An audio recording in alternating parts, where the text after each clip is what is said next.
세계 정세 해부에 다시 오신 것을 환영합니다. 저는 전재현입니다. 최근 중국이 또다시 반일 정서를 불러일으켰습니다. 그러나 이번에는 대중의 반응이 전반적으로 매우 무덤덤합니다. 황구시보 전 총편집장 후시진조차 이번 움직임이 지나치다고 고개를 저었습니다.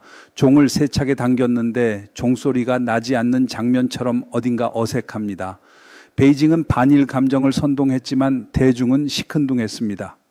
11월 7일에 일본의 총리 사내 다카치가 대만 관련 위기가 일본의 생존 위기가 될 수 있으며 일본이 집단적 자위권을 행사할 수 있다고 밝히자 베이징 지도부는 격분했습니다.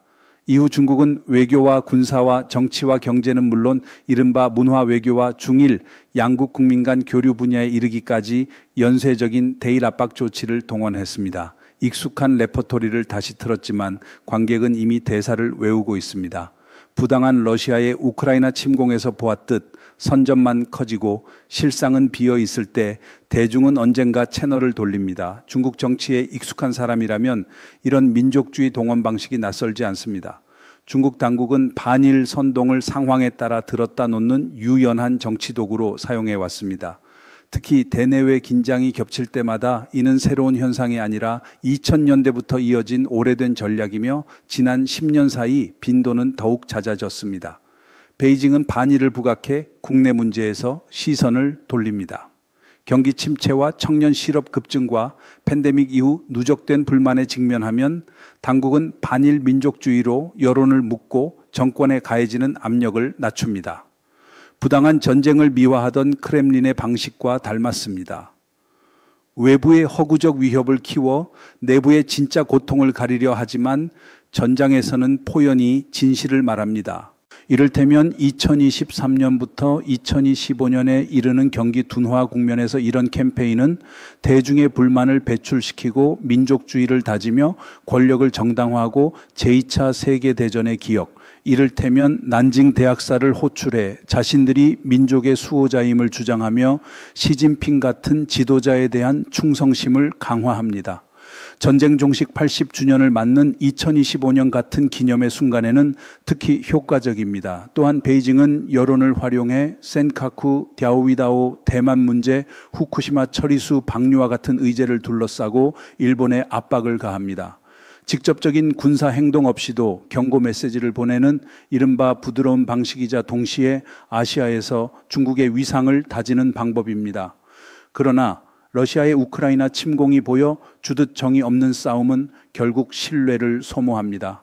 총과 미사일로는 민심을 점령할 수 없습니다. 이 과정에서 국가통제 미디어와 소셜미디어가 핵심 도구입니다. 황구시보 같은 매체를 통해 강약을 조절해 폭동으로 비화되는 것을 막으면서도 청년층의 지지를 유지하려 합니다. 볼륨은 수시로 조절하지만 재생 목록은 늘 같은 곡입니다. 이제 최근 수년 동안 베이징이 대중의 반일 감정을 자극했던 몇몇 사례를 돌아보겠습니다. 2012년에는 센카쿠를 둘러싼 반일 시위가 100여 개 도시에서 벌어졌습니다. 과격 집단이 일본 차를 부수고 일본 국기를 불태우고 일본 대사관을 공격했습니다. 일본이 섬을 국유화하자 소셜미디어를 통해 시위가 확산되었고 당국은 초기에는 파괴 행위를 묵인하다가 상황이 통제를 벗어날 조짐이 보이자 제어에 나섰습니다. 불을 붙인 뒤 소방차를 부르는 익숙한 수순이었습니다.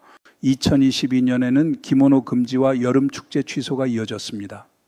대만 긴장과 미일 협력에 반발하여 이른바 오모당 네티즌들이 일본 문화 보이콧을 선동했고 기모노는 역사 모독으로 낙인 찍혔으며 각종 축제와 일본 영화 상영이 잇따라 막혔습니다. 문화까지 사격 표적으로 삼는 장면이 연출되었습니다. 한편 러시아의 우크라이나 침공도 같은 해에 시작되었고 선전은 요란했지만 사실은 참호 속에서 젊은이들이 쓰러져 갔습니다. 전쟁은 구호가 아니라 사람의 삶입니다. 2023년에는 후쿠시마에서 기준치보다 낮게 처리된 방류에도 불구하고 중국 정부가 일본산 수산물 수입을 전면 금지했고 국가선전체계는 오염 공포를 과장하며 중국 내 일본산 제품 보이콧을 확산시켰습니다. 과학은 조용히 말했고 확성기는 크게 외쳤습니다. 2024년에는 소주와 심천에서 일본인을 노린 폭력 사건이 발생했습니다.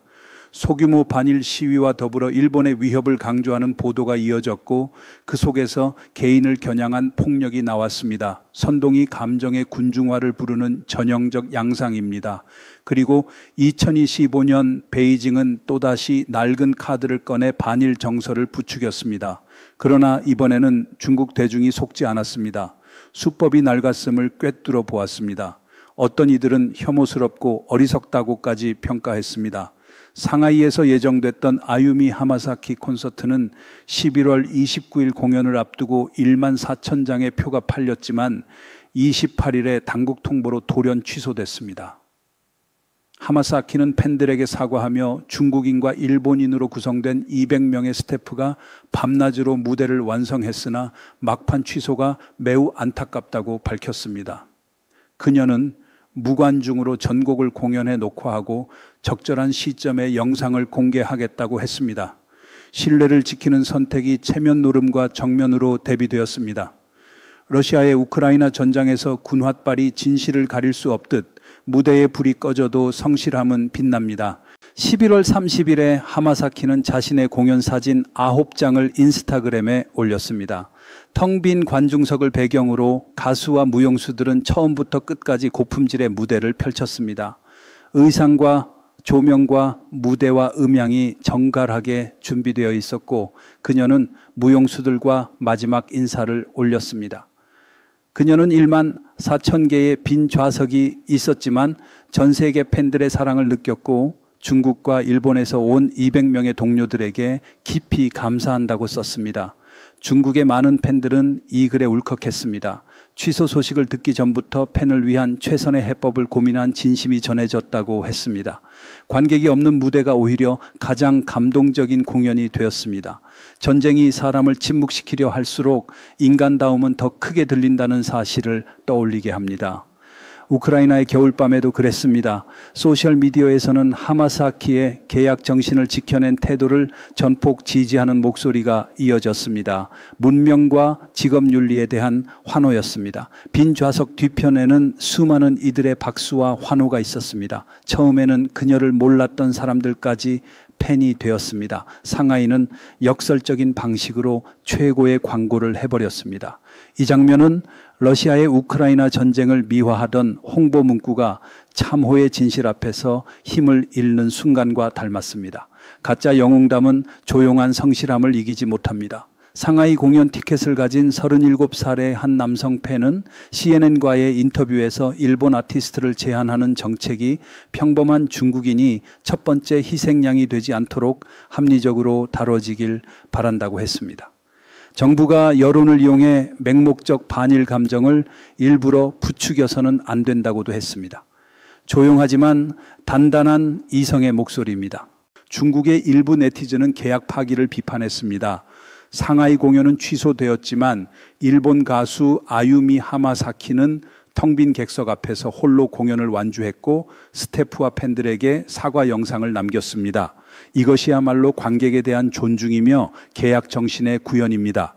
절차를 정상적으로 마치게 했더라면 이런 소동은 없었을 것입니다. 그 뒤 승인을 중단하면 될 일을 하루 전에 뒤집는 행태는 부끄러움만 키웠습니다. 전장에서 약속을 깨는 지휘가 얼마나 많은 비극을 낳는지 우크라이나의 사례가 이미 보여주었습니다. 약속은 생명줄입니다. 하마사키 사건만이 아니었습니다. 10월 28일 밤 일본 가수 마키 오츠키가 상하이의 반다이 남코 카니발에서 인기 애니메이션 주제가 메모리즈를 부르던 중 무대 배경이 갑자기 꺼지고 음악이 뚝 끊겼습니다. 무대는 암흑으로 잠기며 오츠키는 큰 당혹에 빠졌습니다. 스태프가 올라와 몇 마디를 전하더니 그녀를 급히 퇴장시켰습니다. 마이크를 빼앗아 작별 인사조차 못하게 했다는 비판이 중국 온라인에서 쏟아졌습니다. 의도적 모욕이라는 지적이었습니다. 일본 네티즌들은 정치적 압력이 이런 자리까지 세우며 든 현실에 충격을 표했습니다. 막판 취소로 더 큰 손실과 파장이 생겼는데 어쩌면 그것이 의도였을지도 모른다는 씁쓸한 추정이 나왔습니다. 이 풍경은 우크라이나 전선에서 사실을 가리려고 신호를 꺼버리던 러시아의 통제 방식과 묘하게 겹칩니다. 불을 끈다고 진실이 사라지지는 않습니다. 사건의 여파는 여러 영역으로 번졌습니다. 그럼에도 많은 이들은 총리 사내 다카치가 현상 유지 입장을 고수하길 바란다고 했습니다. 후 시진 또한 중국의 조치가 지나쳤고 예의가 없었다고 했습니다. 10월 29일 밤 공개한 글에서 무엇이든 균형과 일관이 있어야 하며 일본 가수가 문제없는 노래를 부르는 중이라면 계속 공연하도록 하고 현장에서 불을 끄고 취소를 명령해 퇴장시키는 방식은 무례하다고 밝혔습니다. 그는 모든 정책 집행은 당시의 구체적 상황에 대한 신중한 평가에 기초해야 한다고 했고, 상하이는 중국에서 가장 개방적이고 번영한 도시인 만큼 이런 사태가 재발해서는 안 되며 다른 지역도 과잉 대응을 피해야 한다고 했습니다. 집행 과정에서 인문적 감수성을 잃지 말아야 한다고도 덧붙였습니다. 상식적인 권고가 드문 시대일수록 더욱 빛납니다. 전쟁에서도 가장 먼저 사라지는 것이 상식이라는 우크라이나의 교훈을 떠올리게 합니다. 중국 당국의 행위는 막무가내로 비치며 일본인에게 굴욕과 고통을 주려는 의도로 읽혔습니다. 표적은 일본 정부에 압력을 가하게 만들고 일본 정부와 일본 국민 사이에 불화를 심으려는 계산이었습니다. 그러나 결과는 정반대였습니다. 아유미 하마사키가 침착하게 전 공연을 완주한 장면은 여러 곳에서 칭찬을 받았습니다. 가오슝 시장 천치마이와 타이베이 시장 잔관하는 하마사키를 대만으로 초청했고 대만과 일본의 유대는 오히려 더 단단해졌습니다. 분열을 노린 칼질이 접착 테스트가 되어버린 셈입니다. 흥미로운 것은 베이징이 총리 다카치와 일본 국민을 겨냥해 보복을 가하며 일본이 대만에서 멀어지길 바랐다는 점입니다. 중국이 무력 통일을 시도할 경우 일본이 대만을 지지하지 못하게 만들려는 의도였습니다. 그러나 결과적으로 일본과 대만의 관계와 정서가 더 가까워졌습니다. 베이징은 일본을 대만과 같은 참호 속으로 밀어넣었습니다. 부당한 전쟁은 늘 우군을 잃게 만든다는 사실을 러시아가 증명하고 있습니다. 대포가 우정을 쏘아 만들 수는 없습니다. 중국 사회는 이른바 타키투스의 함정으로 미끄러져 들어갔습니다. 베이징은 오랫동안 민족주의 감정을 교묘히 이용해 대중을 속였지만 왜 이번에는 실패했을까요? 답은 중국의 고사 선거인 국루기진에 집약됩니다. 구이저우의 나귀가 가진 재주를 다 써버렸다는 뜻입니다. 당나라 유종원의 글에 실린 이야기입니다. 구이저우에는 나귀가 없었는데 누군가 배로 한 마리를 끌고 왔습니다. 쓸모가 없어 산 아래 풀어두었고 호랑이는 처음엔 신수라 착각해 멀찍이 지켜보았습니다. 나귀가 한번 울자 호랑이는 놀라 달아났지만 시간이 지나자 울음에 익숙해졌고 더 가까이 다가갔습니다. 나귀가 화가 나 뒷발질을 한번 하자 호랑이는 그게 전부임을 깨닫고 달려들어 목을 물었습니다. 초반에는 사람을 속일 수 있었던 묘수도 여러 번 반복되면 정체가 드러납니다. 이번 반일 선동은 효과를 잃었습니다. 울음소리와 뒷발질뿐인 구이저우의 나귀처럼 몇 번 겁을 줄 수는 있어도 끝은 정해져 있습니다. 러시아의 우크라이나 전선에서도 거대한 말의 성벽은 결국 실탄과 피로 검증되었고 허세는 오래가지 못했습니다. 관찰자들은 베이징이 타키투스의 함정에 빠졌다고 봅니다. 공공의 신뢰를 잃어 어떤 말과 행동과 정책도 의심과 비난의 대상이 되는 상태입니다. 긍정적 조치도 연극으로 의심받고 부정적 조치는 불신을 증폭시키며 사회적 고립과 시위 확산을 거쳐 체제 변화 가능성으로 이어질 수 있습니다. 탈출은 투명성과 실질 개혁과 장기간의 신뢰 복원뿐이지 선전이 아닙니다. 간단해 보이지만 가장 어려운 과제입니다. 러시아가 우크라이나에서 배워야 할 첫 번째 교훈과 같습니다. 신뢰가 빠져나간 참회는 침묵만 남습니다. 타키투스의 함정은 중국처럼 공식 정보가 거짓과 은폐로 의심받는 환경을 분석할 때 자주 소환됩니다. 코로나 대응과 경제 문제로 민심이 이반된 사례, 2019년부터 2020년에 이르는 홍콩 시위 처리 과정에서 약속이 백지로 인식된 사례가 그 예입니다. 요컨대 사회적 신뢰는 잃기는 쉬워도 되찾기는 어렵습니다. 오늘의 베이징이 그 함정 속으로 걸어 들어가고 있으며 대중은 더 이상 공식 발표를 믿지 않습니다. 우크라이나 전쟁에서도 러시아의 숫자 노름은 민심을 붙잡지 못했습니다. 숫자가 아니라 진실이 사람을 움직입니다. 미중 출신 평론가 당정원은 이렇게 분석합니다. 중국 공산당은 호금도 시절을 포함해 수십 년간 민족주의를 동원해 통치 정당성을 주장해 왔습니다. 과거에는 이 방식이 먹혔지만 이제는 실패하고 있습니다. 심지어 정통 보도조차 조롱의 대상이 되어 역효과를 내고 어떤 이들은 노골적으로 사내 다카치를 지지하기까지 합니다. 그는 중국 대중 여론의 변화 속도가 자신도 놀라울 정도로 빠르다고 했습니다. 반일 선전이 실패한 이유 가운데 하나는 경제의 급격한 악화가 부른 역풍입니다. 실업과 주거와 담보대출 부담이 커지면서 민심은 급락했습니다. 공식 선전이 한 방향을 가리키면 사람들은 자동으로 반대 방향으로 해석합니다. 유격된 핸들로 급커브를 돌 수는 없습니다. 러시아도 그 사실을 참담한 대가로 확인하고 있습니다. 베이징은 국내 경제 위기와 권력 불안을 가리기 위해 중일 간 외교 갈등을 의도적으로 부각하고 있습니다. 아유미 하마사키와 마키 오츠키의 공연이 모두 상하이에서 열린 것도 주목됩니다.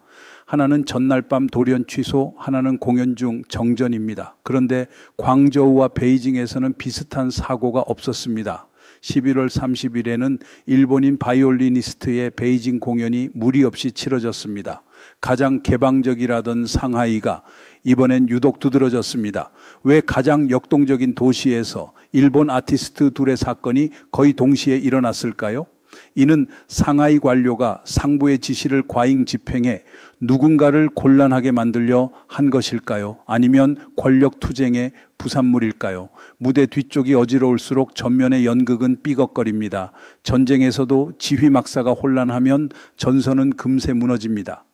대중의 주의를 권력 상층의 혼란에서 돌리기 위해 베이징은 반일 물결을 띄웠지만 결과는 역풍이었습니다. 일본 여론은 안보 역량 강화를 둘러싼 합의로 수렴했고 미일 동맹은 더욱 공고해졌습니다. 일본 국민의 대중 분노는 커졌고 중국 내에서는 당국에 대한 지지가 줄었습니다. 더 나아가 국제사회는 중국의 인권 문제에 한층 큰 관심을 보였습니다. 베이징이 일본을 거칠게 누를수록 국내외 신뢰는 더 빨리 빠져나갑니다. 내부의 위기는 심화되고 있습니다. 스스로 발목을 쏘고 왜 속도가 나지 않느냐고 묻는 격입니다. 러시아의 우크라이나 침공이 남긴 최악의 교범이 다시 펼쳐지고 있습니다. 총구로는 진실을 논박할 수 없습니다.